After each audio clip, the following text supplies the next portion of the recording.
ఒక్కసారి కొమ్మూరి గోల్డ్ కి కాల్ చేయండి. తాకట్లో ఉన్న మీ బంగారాన్ని విడిపించి మార్కెట్ ప్రైస్ కి వాళ్ళు కొనుక్కుని మిగతా డబ్బులు మీకు ఇచ్చేస్తారు. హాయ్ హలో నమస్తే, వెల్కమ్ టు మనం టీవీ. రాప్తోడ్ హెలికాప్టర్ ఇష్యూలో మాజీ ఎమ్మెల్యే ప్రకాష్ రెడ్డి ఈ రోజు విచారణకు హాజరయ్యారు. అయితే విచారణలో ఆయన ఏం చెప్పబోతున్నారు అనేది తెలుసుకోవడానికి ప్రయత్నం చేద్దాం. ఇప్పుడు మనతో ఉన్నారు ప్రముఖ పొలిటికల్ అనలిస్ట్ అంకంరావు గారు. నమస్తే సార్. నమస్తే అమ్మా. సార్, ప్రకాష్ రెడ్డి గారు ఈరోజు విచారణకు హాజరయ్యారు. ఈ విచారణలో ఆయన ఎటువంటి నిజాలు బయటపెట్టే అవకాశం ఉందంటారు? అంటే హెలికాప్టర్ ప్రమాదం అని చెప్పి జగన్మోహన్ రెడ్డి గారు అంటున్నారు. అసలు అది నిజంగా ప్రమాదమే అంటారా? ఇప్పుడు ఆ రోజు ఇక్కడ దీనికి అన్నటికీ చాలా లింకులు ఉన్నాయి.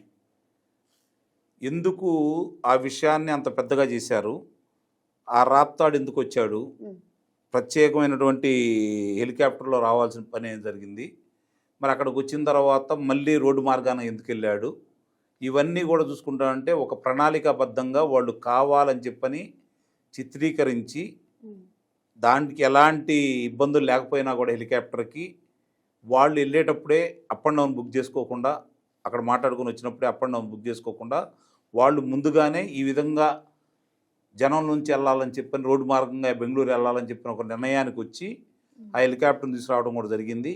ఈ ఎవరైతే వాళ్ళ శ్రేణులందరూ ఉన్నారో వాళ్ళందరినీ కావాలని చెప్పని ముందుగానే తోపుదుర్తి ప్రకాష్ రెడ్డి ఎవరైతే ఉన్నాడో మాజీ శాసనసభ్యులు, ఆయన ఒక ప్రణాళికాబద్ధంగా వాళ్ళని తీసుకొని వచ్చాడని, వాళ్ళు ముందుగా అనుకున్న దాని ప్రకారమే అక్కడ హడావుడి చేయాలనుకున్నారని చెప్పని చాలా స్పష్టంగా అక్కడ అతను మాట్లాడినటువంటి కాల్ డేటా ద్వారా, వాయిస్ ఓవర్ ద్వారా మొత్తం ఈరోజు వీళ్ళకి అర్థమైపోయింది. అది అర్థమైపోయింది కాబట్టి ఆ రోజు విచారణకు రమ్మంటే రాకుండా న్యాయస్థానాన్ని ఆశ్రయించడం కూడా జరిగింది. అతను ఈరోజు ఇక్కడికి వచ్చాడు. వీళ్ళందరూ నిజాలు చెప్పేవాళ్ళైతే ఎందుకు పరారవుతారు? ఇది గమనించుకోవాల్సిన అంశం ఏంటంటే నిజాలు చెప్పేవాళ్ళైతే ఎందుకు పరారైపోతారు? ఇక్కడ మద్యం కుంభకోణానికి సంబంధించి ఒక్కొక్క అంశాలు బయటకు వస్తూ ఉన్నాయి, అలాగే కల్తీ నెయ్యి అంశాలు బయటకు వస్తూ ఉన్నాయి. కాబట్టి వేగవంతమై ఇప్పుడు మద్యానికి సంబంధించింది చివరిగా ఎవరి దగ్గరికి వెళ్ళిద్ది? జగన్మోహన్ రెడ్డి దగ్గరికి వెళ్ళిద్ది. కాబట్టి ఈలోపే హడావుడి చేయాలని, దాన్ని పక్కదారి బలించాలని, ఆ విచారణ చేసే అధికారులను బెదరగొట్టాలని, ఆ అంశంతో మాత్రమే ఆ రోజు అక్కడ సుధాకర్ అనే వ్యక్తిని బెదిరించడం కూడా జరిగింది, పోలీసు అధికారిని. అంటే వాళ్ళు కావాలని చెప్పని అక్కడ జరిగినట్టుగా, అక్కడ జరిగిన హత్య వీళ్ళకి పార్టీకి రంగు బలవాలని చెప్పని ఈ విధమైన హడావుడి చేసుకుంటూ వచ్చారు. మరి ఆ హెలికాప్టర్కి సంబంధించినటువంటి పైలట్, కో పైలట్ సంబంధించి వాళ్ళు కూడా విచారణకు రావట్లేదు. వాళ్ళు ముందు మీరు అప్ అండ్ డౌన్ మాట్లాడుకున్నారా? ఎందుకు మీరు ఇది అయిపోయిన తర్వాత డైరెక్ట్గా మీరు బెంగళూరు రాలేదు, మధ్యలో వేరే సాటకి ఎందుకు వెళ్ళారంటే వాళ్ళ దగ్గర సమాధానం లేదు. ఇప్పుడు వాళ్ళు కూడా రావట్లేదు. అంటే ఇది ఒక కుట్ర కోణం ఉందని చెప్పని చాలా స్పష్టంగా అర్థమైపోతా ఉంది. సార్, ఇంకోటి ఇందులో జగన్మోహన్ రెడ్డి గారు భద్రతా లోపం ఉంది అని అంటున్నారు. డిప్యూటీ సీఎం పవన్ కళ్యాణ్ కన్నా ఎక్కువ జగన్మోహన్ రెడ్డికి భద్రత ఇస్తున్నారు. ఇంకా ఆయనకి ఎంత భద్రత కావాలని చెప్పేసి ఆయన కోరుకుంటున్నారు? రాష్ట్రపతి గారికి, ప్రధానమంత్రి గారికి కలిపి ఎంత ఇస్తున్నారో ఆయనకు ఒకటికి అంత కావాలని కోరుకుంటున్నాడు. దేనికి భద్రత? ప్రజల్లో ఏమైనా తిరుగుతున్నాడా? ఉద్యమాలు ఏమైనా చేశాడా? ఎందుకు భద్రత? ఆయన మీద ఏ విధమైన ఇబ్బంది ఉందని చెప్పిన భద్రత కావాలి? ఇప్పుడు చంద్రబాబు నాయుడు గారికి సంబంధించింది, ఆయనకు సంబంధించిన భద్రత ఏర్పాటు చేశారు అంటే వాళ్ళు ఎవరైతే ఉగ్రవాదులకు సంబంధించిన, అంటే ఆ రోజు నక్సల్స్ సంబంధించిన వాళ్ళు ఆయన మీద ఒకసారి చంపాలని ప్రయత్నం చేశారు. అలిపిరిలో ఆయన మీద దాడి చేయొచ్చు అనే ఉదంతం ఒకటి ఉంది కాబట్టి దానికోసం ఆయన కోసం భద్రత ఏర్పాటు చేశారు. నువ్వు ఏం చేశావు అంటే వీళ్ళు చెప్తున్నట్టుగా, ఈరోజు ప్రజలు అనుకుంటున్నట్టుగా, లేకపోతే పోలీసులు అభియోగాలు మోపుతున్నట్టుగా, సిబిఐ వాళ్ళు చెప్తున్నట్టుగా నీ బాబాయ్ హత్యలు నీకు సంబంధం ఉందా? లేదంటే పరిటాల రవి గారి హత్యలో నీకు సంబంధం ఉందా? ఎందుకు భయపడిపోతున్నావు? ఎందుకు భద్రత కావాలని కోరుకుంటున్నావు? నేను ప్రజలకు చాలా చేశాను, మేలు చేశానని చెబుతున్నావు. బటన్ నొక్కి వాళ్ళకి కావాల్సిన ఇచ్చానని చెబుతున్నావు. నీ మీద ఎవరు దాడి చేస్తారు? నువ్వు మంచి పరిపాలన చేస్తే నీ మీద ఎవరు దాడి చేస్తారు? కాబట్టి నీకు ఎందుకు కావాలి భద్రత? ఎందుకుంది ప్రాణహాని?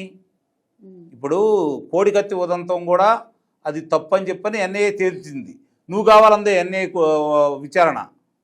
మరి వాళ్ళు చెప్పారు కదా దాంట్లో ఎలాంటి కుట్రకోణం లేదని చెప్పని.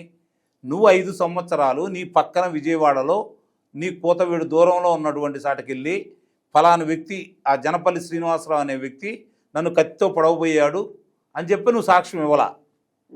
అతను నిజంగా నువ్వు సాక్ష్యం ఇస్తే అతని మీద కుట్రకోణంతో ఒక 2 సంవత్సరాలు 3 సంవత్సరాలు కారాగారంలో పెట్టేవాళ్ళు. నీ పుణ్యమాని 5 సంవత్సరాలు దాటిన దాకా అతను కారాగారంలోనే ఉన్నాడు. ఇప్పటికెళ్ళి నువ్వు చెప్పలేదు. అంటే ఏమని, అంటే నువ్వు చెప్పినవన్నీ అబద్ధాలనే కదా. రైట్. సరే ఇంకోటి హెలికాప్టర్ ప్రమాదం జరిగింది వైసీపీ కార్యకర్తల వల్లే జరిగింది. ఒక్క నిమిషం అమ్మా, సార్. హెలికాప్టర్ ప్రమాదం జరిగితే ఈయన తెలంగాణ తుర్రుమంటే హెలికాప్టర్ ఎలా ఎగురుకుంటూ వెళ్ళింది? హెలికాప్టర్ ఎలా ఎగురుకుంటా వెళ్ళింది? ప్రమాదం జరిగితే రిపేర్ చేయకుండా నిమిషం వ్యవధిలో ఎలా వెళ్ళింది? అది కూడా వీళ్ళు అనుకున్న దాంట్లో వీళ్ళు ఏవైతే అభియోగం మోపాలనుకున్నారో దాంట్లో భాగంగానే ముందస్తు ప్రణాళిక ప్రకారం అది చేశారని మనం భావించాలి. అంటే ఇప్పుడు గులకరాయి ఇష్యూ లాగా కోడికత్తి ఇష్యూ లాగా ఇప్పుడు ఇదొకటి అంటారా? గులకరాయి కాదమ్మా, అది నేను చాలాసార్లు చెబుతున్నది గులకరాయి కాదు, పటికి బెల్లం మొక్క నిజంగా అయితే అంతే కదా, లేకపోతే నోట్లు వేసుకుంటే కరిగిపోయినట్లు, లేకపోతే గులకరాయి ఎక్కడ కనపడలేదే.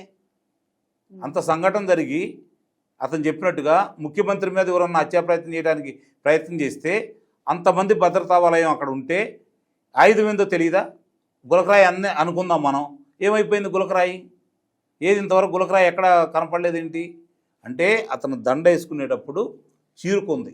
అది కూడా వాళ్ళ వ్యూహంలో భాగంగానే అలా జరిగిందని మనం భావించాలి. అంటే ఎందుకంటారు? ఇప్పుడు ఇంకా సింపతి గెయిన్ చేసి అంటే 2019కి ముందు కోడికత్తిది వాళ్ళ బాబాయ్ ఉదంతం కలిసి వచ్చింది కదా. ఇప్పుడు ఆయన హత్యకు సంబంధించి బాబాయ్ హత్యకు సంబంధించి అన్ని వేళ్ళు ఇటుకెళ్ళి చూపిస్తున్నాయి, అవినాష్ రెడ్డికి వెళ్ళి చూపిస్తున్నాయి, అవినాష్ రెడ్డి ఏళ్ళు ఈయనకెళ్ళి చూపిస్తున్నాయి, అంతే కదా. కాబట్టి మళ్ళీ అట్లాంటిదే కోడికత్తి ఉదంతం లాగా లేకపోతే ఈ హత్యకు సంబంధించిన దాకా ఇట్లా సింపతి తెచ్చుకోవడం కోసం ఎన్నికల్లో సింపతి మీదే కదా అతను వాడు వచ్చింది. రాజకీయ పార్టీ అంటే ఒక ఉద్యమం చేసో లేకపోతే ఒక ఆశయాలతో వచ్చిన పార్టీ అయితే కాదు కదా అది. కాబట్టి ఇవన్నీ వచ్చినాయి కాబట్టి వాళ్ళకంటూ ఫౌండేషన్ అనేదే లేదు కదా, సింపతి మీద వచ్చిందే కదా ఆ పార్టీ.